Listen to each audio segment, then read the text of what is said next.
Hey guys, this is YGots2B coming back to you with another Minecraft video. So today, what we're going to be talking about is more for beginner Minecrafters, those who really haven't picked up the game, not really sure where to start.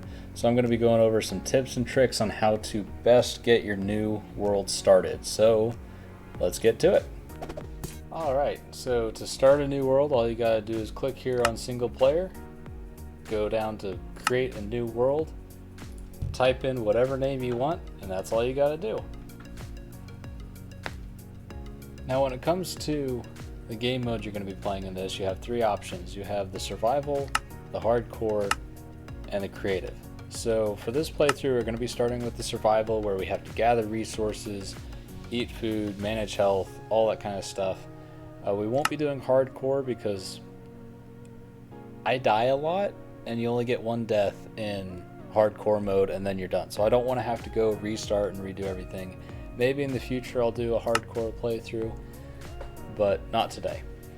Then we also have creative, which I'll be spending a lot of time in, kind of getting build concepts down and figuring out how I want to actually do things within this survival world. I highly advise anybody who's new to the game, start here.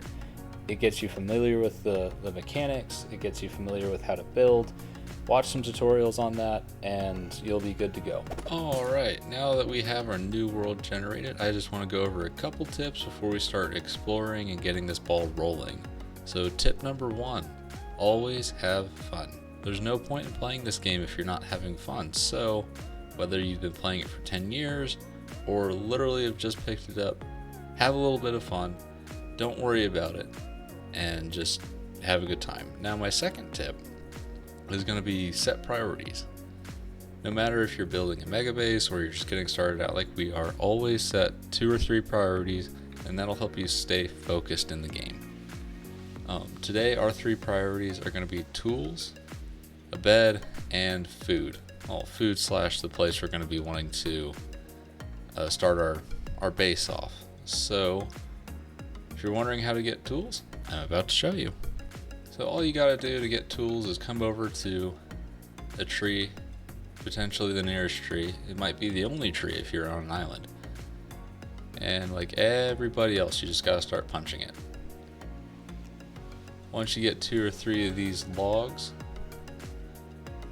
you just open up your crafting menu, which I believe is tab by default on if you're playing on Java Edition, and make yourself some wooden planks, whether it's oak, birch, dark oak, whatever it is. Just make yourself some planks and configure them in a pattern like that, and now you have yourself a crafting table.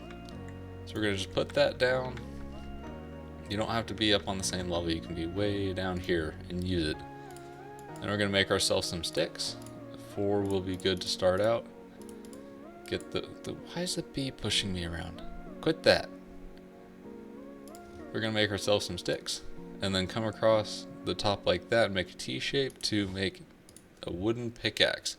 So technically this is the only tool you need to actually craft to start the game, because you need it to get the stone, which we will run over there and get shortly.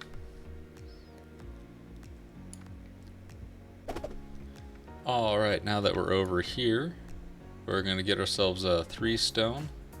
And we're going to make ourselves another pickaxe exactly like we did this time. So with tools, you actually have 5 different tiers of tool. You start out with wood, then you have stone, then you have iron, gold, and diamond. So the gold and diamond are debatably one better than the other. Most people will always argue that diamond is always the best. Pretty soon in the 1.16 netherite, there's going to be 6 levels of tools, and netherite is going to be on top of that, so stay tuned for that. Alright, so now that we have some more stone, not a whole lot, we can start going over some of the other tools that we will need. So we have our stone pickaxe.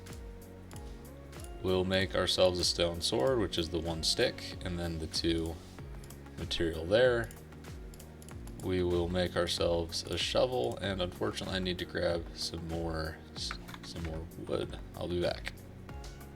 Alright, now that I have some more wood, I can make all the sticks I need. Probably didn't need that many, but they'll be useful. Alright, so to make a stone axe, all we do is configure the little L shape up in the corner like this, and then we'll also need a stone hoe.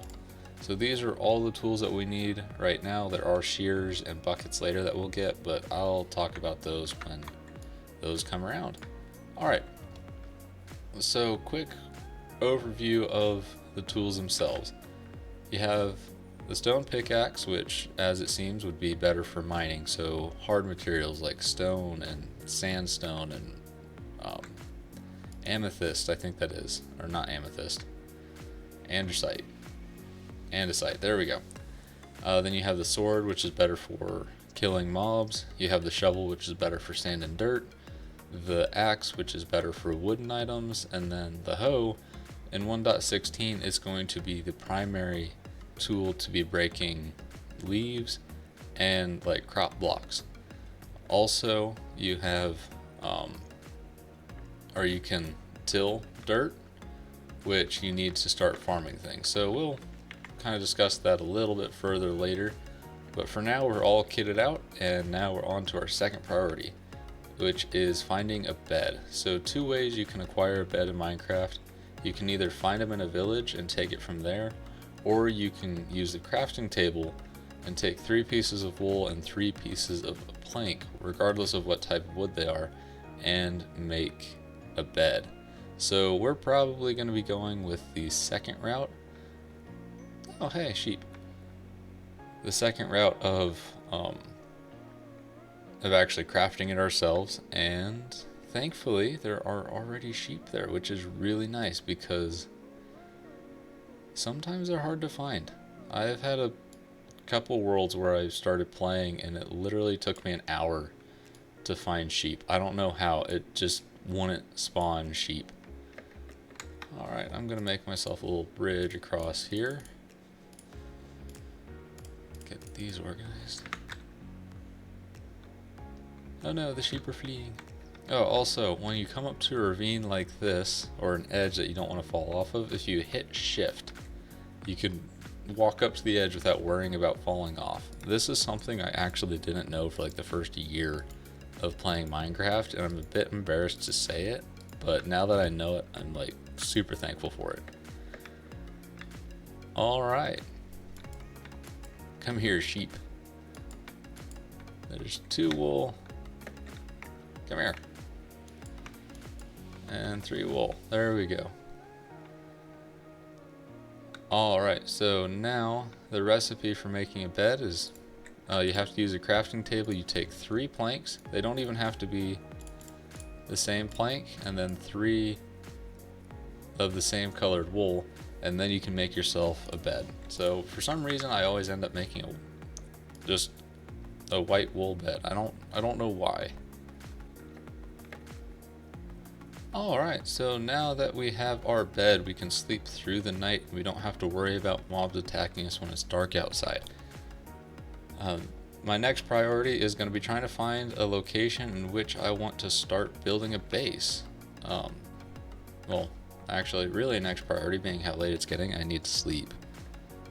Avoid all those mobs. But as I'm looking for a place, I'm going to be killing some mobs, getting some food going.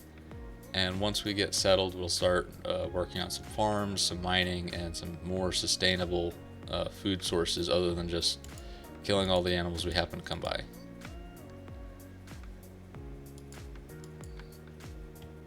So here's a tip for when you are exploring, especially when you're starting to explore at first, planning out where you want to build your base, because if you are planning to spend a lot of time building this base, making it huge, decorating it a lot, I mean that's quite a bit of time investment. So my piece of advice is take a lot of time at the beginning of the game to figure out really where you want the base to be. If you like a certain scenery but you don't feel like you have room to expand, try to find that room to expand.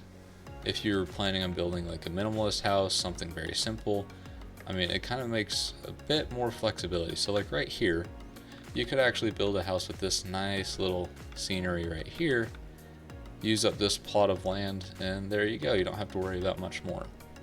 But for me, I like to build things a little bit bigger than this, and I'm not terribly a huge fan of the swamps, so I'm gonna move on and try to find something else.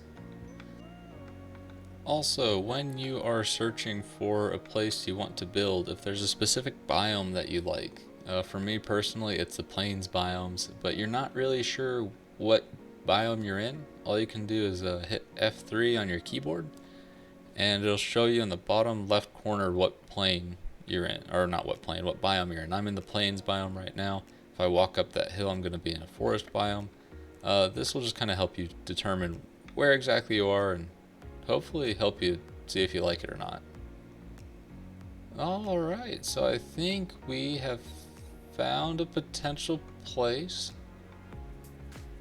Oh, no. There's a forest fire. I don't know how far this fire will spread, but no, I don't want to burn myself up. No. Let's just try to contain this.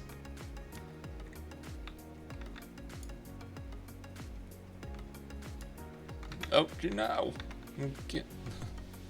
Oh crap! I'm on fire. It's okay. It's fine. I got this. I'm okay. Maybe not. I don't.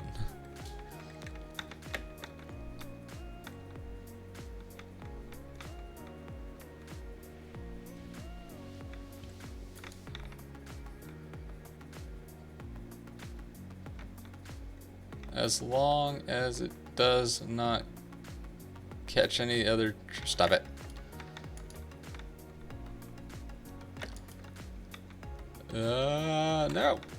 No.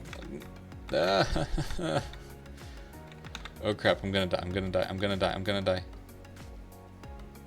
Oh no, I almost died. I'm not paying attention to my health.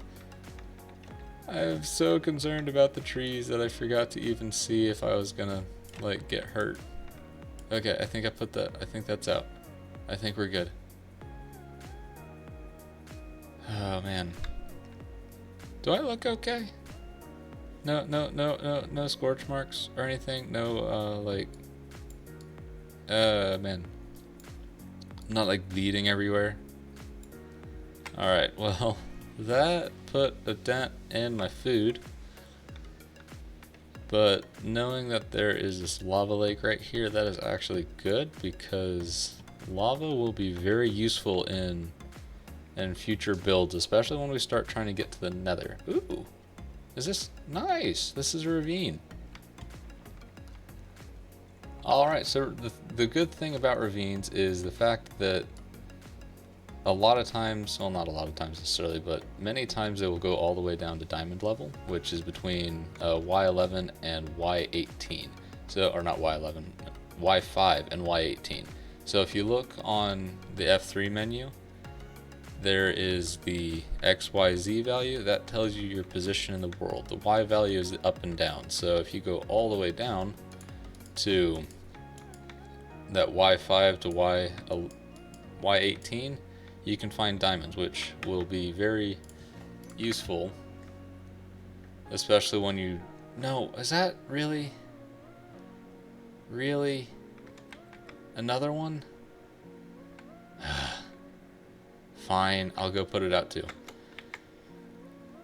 But once you get diamonds, you can make better oh, hey, another ravine. Nice, and that one goes all the way down to diamond level. Alright, that is very good. Very good. That is not good, but this is good.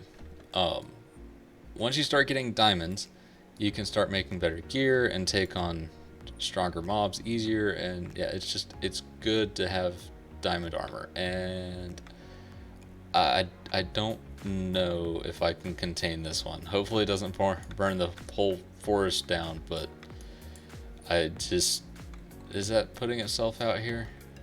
I don't know. I can't tell. Stop. Hopefully I don't almost die this time. Oh no! Stop it! Well, this is a fun start.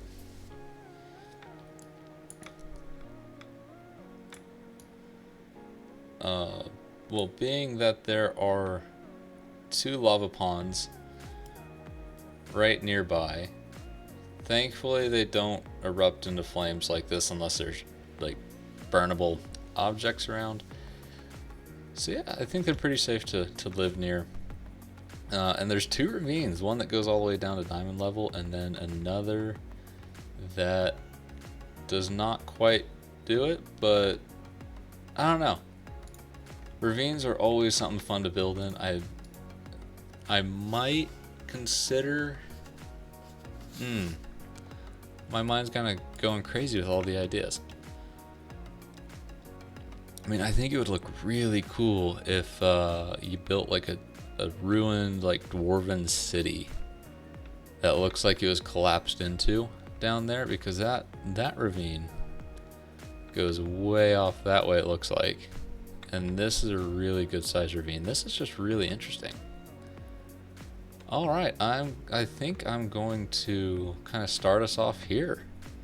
2 ravines, which is really good. I should probably cover that hole because knowing me, I'll probably fall into it.